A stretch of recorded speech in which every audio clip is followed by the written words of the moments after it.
लंका युद्ध का प्रथम चरण रामायण का वीर रस से ओतप्रोत भाग है। ये वह काल है जब धर्म और अधर्म की निर्णायक टक्कर आरंभ होती है।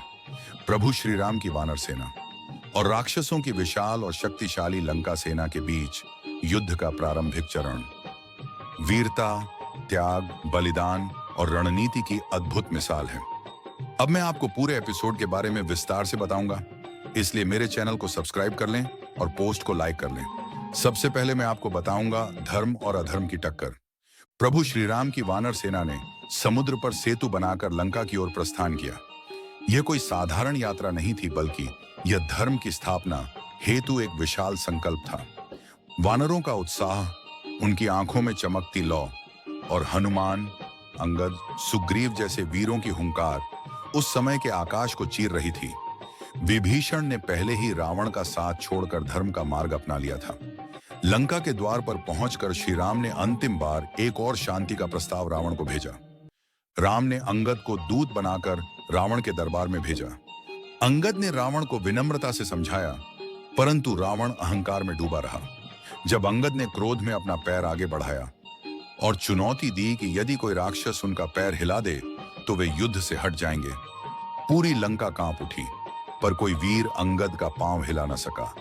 युद्ध की घोषणा कर दी गई और रावण ने सेना को युद्ध के लिए तैयार रहने के आदेश दे दिए। मेघनाद, कुंभकर्ण, रावण, अतिकाय, अक्षय कुमार जैसे बलशाली योद्धा अपने अपने रथों पर सवार होकर रणभूमि की ओर बढ़े।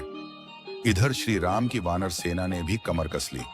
नलनील, जामवंत, हनुमान, सुग्रीव, अंगद, गवाक्ष, गंधमादन जैसे बलवान योद्धा आकाश में गरज उठे। युद्ध के इस चरण में प्रभु श्री राम ने सुग्रीव को सेना का संचालन सौंपा। हनुमान ने गगन में उछलते हुए लंका की ओर प्रहार किया। वानरों ने विशाल पत्थरों, वृक्षों और पर्वत खंडों से राक्षसों पर हमला शुरू किया। राक्षसों ने भी भयंकर अस्त्र शस्त्रों से उनका उत्तर दिया। चारों ओर धनुषों की टंकार, तलवारों की चमक, गदा के प्रहार और बाणों की वर्षा हो रही थी। अब मैं आपको वीर योद्धाओं के संघर्ष के बारे में बताऊंगा। रणभूमि में सबसे पहले अक्षय कुमार, रावण का पुत्र, वानर सेना पर टूट पड़ा। उसने दिव्य रथ में बैठकर आग की वर्षा सी कर दी, परंतु हनुमान उसके सामने अडिग पर्वत की तरह खड़े रहे।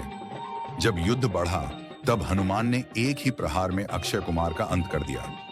रावण क्रोधित हो उठा। इसके बाद मेघनाद, इंद्रजीत युद्ध भूमि में आया।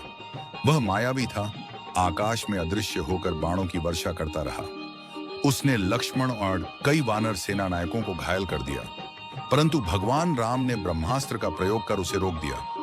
प्रथम चरण में मेघनाद के युद्ध कौशल ने लंका सेना का मनोबल बढ़ाया। अब आप जानेंगे युद्ध के पहले चरण में दिव्यास्त्रों का अद्भुत प्रयोग। इस महत्वपूर्ण जानकारी के लिए वीडियो में अंत तक बने रहें। राम और लक्ष्मण ने अग्नास्त्र, वायवास्त्र, नागपाश, गरुड़ास्त्र आदि का प्रयोग किया। रावण की ओर से मेघनाद, अतिकाय, द्रस और प्रहस्त ने शूलास्त्र, मयूरास्त्र, त्रिशूलास्त्र और तामस अस्त्र का संधान किया। जब दिव्यास्त्रों के टकराव से आकाश जलने लगा, सूर्य छिप गया और चारों ओर बिजली की भयानक गर्जना होने लगी। ऐसा दृश्य देखकर मानो स्वयं प्रकृति भी भयभीत हो गई हो। एक बार लक्ष्मण को नागपाश में बांध लिया गया। वह मूर्छित हो गए। तभी हनुमान ने गरुड़ को स्मरण किया और गरुड़ के आते ही नागपाश टूट गया। यह राम भक्तों की विजय का प्रमाण था। अब मैं आपको बताने जा रहा हूं बलिदान और वीरता की अमर कहानियां। प्रथम चरण में अनगिनत वानर वीरों ने अपना बलिदान दिया। गवाक्ष, गंधमादन, मैंद, दधिमुख, नल, नील जैसे योद्धा राक्षसों के समूह में अकेले कूद पड़े। उनका उत्साह ऐसा था कि चोटें सहते हुए भी वे युद्ध से पीछे नहीं हटे। इसी बीच राम और रावण की सेना के बीच कई द्वंद्व युद्ध हुए। अंगद और अतिकाय के बीच भयंकर युद्ध हुआ। अतिकाय एक विशाल राक्षस था और त्रिशूल का प्रवीण था। अंगद ने अपने बाहुबल से उसे धराशायी किया। विभीषण ने रावण के कई मंत्रियों को युद्ध भूमि में ललकारा। वह भले ही शस्त्र में महान नहीं थे, पर नीति और धर्म में अपराजेय थे। उनका मार्गदर्शन वानर सेना के लिए प्रकाशपुंज था।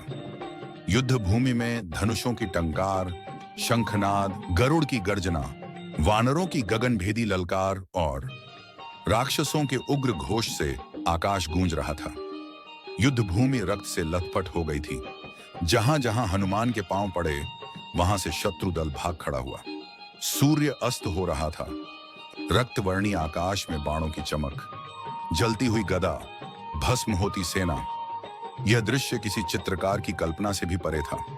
अब मैं आपको लंका युद्ध के प्रथम चरण की समाप्ति तथा अस्थायी विराम के बारे में बताने जा रहा हूं। वीडियो के साथ बने रहें। संध्या होते होते युद्ध थम जाता है।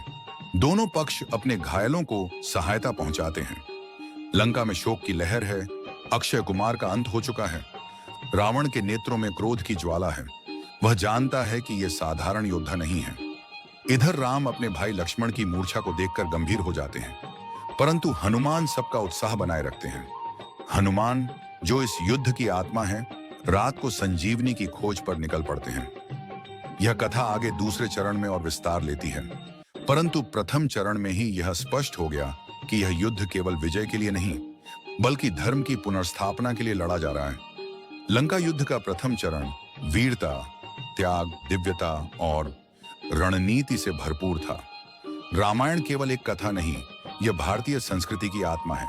इस युद्ध के दृश्य जैसे धनुष से छूटते बाण, रणभूमि में गूंजता जय घोष, वानर और राक्षसों की टक्कर और राम के नेतृत्व में धर्म की उज्जवल ज्योति आज भी हमें साहस, निष्ठा और धर्म के पथ पर चलने की प्रेरणा देते हैं। तो चलिए दोस्तों, अभी के लिए बस इतना ही। मिलते हैं अगले एपिसोड में। जानकारी अच्छी लगी हो तो मेरे चैनल को सब्सक्राइब कर लें, वीडियो को लाइक करें और कमेंट बॉक्स में अवश्य लिखें जय श्री राम।